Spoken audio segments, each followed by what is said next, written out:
Hey guys, how's it going? This is MrCamoGaming, bringing you guys another Destiny video, and in today's Destiny video we're going to be looking at the Warlock's new Stormcaller subclass, and my thoughts and opinions on the subclass.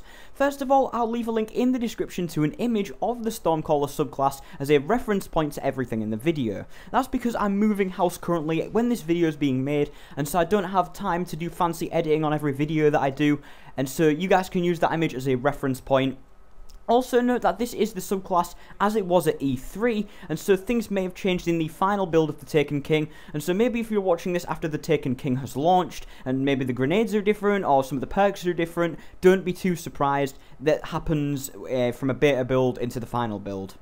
So let's begin by talking about the grenades. So there's 3 grenades in the Stormcaller subclass. The first grenade is the Lightning Grenade, which is the same as the Striker Titan has. So if you've played the Lightning Grenade, if you played the Striker Titan, then you already know what this one is like. The second grenade is a new one called Storm Grenade, and the description says, this grenade calls down a localized lightning storm. So this one's a little bit different to the Night Stalker and Sunbreaker ones, for the new grenades that is, because it calls down onto one position, and I think that's pretty damn cool. I do like the idea of this grenade. I think this one could be a little bit more useful than the other two, the other two new ones that we've seen, but that's just my opinion. Maybe this one will be pretty useless. And then finally we have the Pulse Grenade, which is once again the same as the Striker Titan grenade, so if you've used a Striker Titan before, then you know what this grenade is like. For the jump ability for the Stormcaller, it is the standard Warlock jump, which is Glide. There's 3 upgrades for Glide. The first one is Focused Control, upgrades Glide for better directional control whilst in the air. The second one is Focused Burst, upgrades Glide to provide an initial boost of speed. And then finally there is Balanced Glide, upgrades Glide to provide bonuses to both speed and control. So again, this one is kind of preference based. It's either you want more control, you want more burst, or you want a little bit of both. It's all up to you on this one. So here's where things start to get a bit more interesting. The super for the Stormcaller is called Storm Trance. Hold right trigger to fire arc lightning from your hands. And if you've seen the Crucible gameplays from the Taken King, and also just the Taken King trailers and stuff like that, you will have seen the super in action, and if you have seen it, it is pretty goddamn cool. There's 3 upgrades to Storm Trance. The first upgrade is called Landfall. On casting Storm Trance, fire a bolt of lightning into the ground, creating a devastating shockwave around you. This kind of sounds like a mini Fist of Havoc, and I think that's pretty cool. So you can jump into a group of enemies and then cast your Storm Trance, and you just blow up everyone around you, and then you can go around and zap more people. That's pretty damn cool to me. Then the second upgrade is called Superconductor, doubles your Storm Trance Lightning's chaining capabilities, so this will let you chain to more enemies than usual, which again is pretty goddamn sweet. And then the final upgrade is called Electric Glide. While in Storm Trance, the left console, pushing the left analog stick button in, teleports you a short distance in the direction you're moving. So this is like a mini blink with the Storm Trance. So you can blink left, right, backwards and forwards, whichever direction you want. And personally, I think, again, pretty goddamn cool. You have like a mini blink on your Storm Trance. All of these upgrades for Storm Trance are incredibly good. And I think it'll come down to whether you're playing PvE or PvP at the end of the day. The melee is called Thunderstrike. Deliver an electrocuting melee strike at extended range. So this is going to be an even longer range ability by the sounds of it than the Warlock already has for a melee, which sounds pretty scary to me because the Warlock's melee is quite long ranged. Then there's 3 upgrades to Thunderstrike. The first upgrade is Chain Lightning. Your Thunderstrike chains from the struck enemy to another nearby enemy, which is again pretty cool. Apparently that's going to only be to one nearby enemy, though it will be to multiple if there are enemies nearby. But I'm not complaining, I can chain it to another guy. The second upgrade is Tempestuous. Your Thunderstrike has greater range, so not only do we need an extended range on this thing, but we need an extended range on this thing. And then the final upgrade is called Rising Storm. Hits with Thunderstrike charge your super, grenade, and melee energy. So again, this is probably, in my opinion, this is one of the better ones, alongside, well, they're all really good, especially Tempestuous, because the Warlock's melee is already pretty damn long ranged.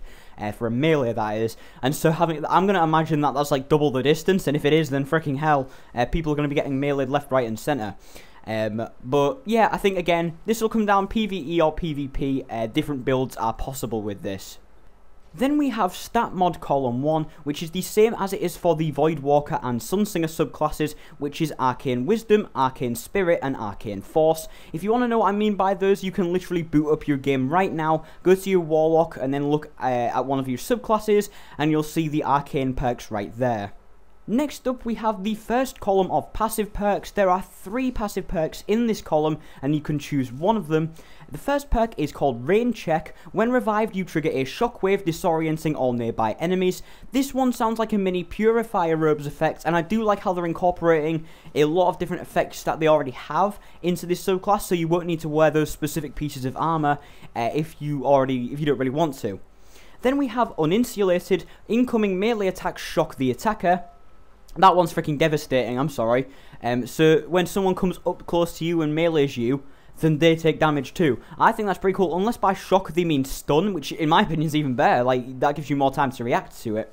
And then finally we have Perpetual Charge. Getting a grenade kill recharges your melee, and getting a melee kill recharges your grenade. So basically you can keep switching back and forth between grenade and melee kills with this ability, and that does sound pretty cool. I do like the idea that you can charge one with the other and then vice versa.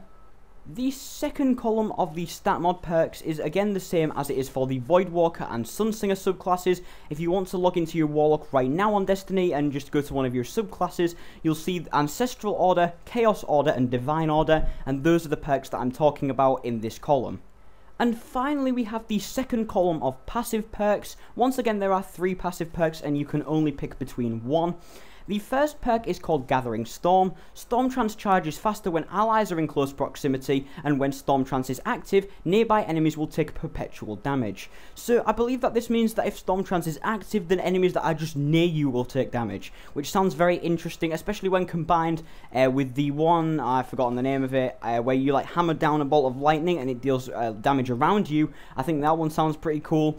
And also the fact that it charges faster when allies are nearby. One example I would say it could be like comboed with a weapon here is the Lord of Wolves exotic shotgun in PvP maybe. And how you could basically get the recovery boost. All of your teammates could have a recovery boost if they stood near you. And at the same time, you could be charging your Storm Trance super because allies are nearby. And so I do think this one sounds pretty useful when comboed with several other items in the game. The second perk is Greased Lightning. Enemies damaged by your grenades chain deadly lightning to other nearby enemies. This one sounds pretty decent. I mean, this could lead to be kind of funny, because if you screw up, so let's say you're on the other end of a Stormcaller using Greased Lightning.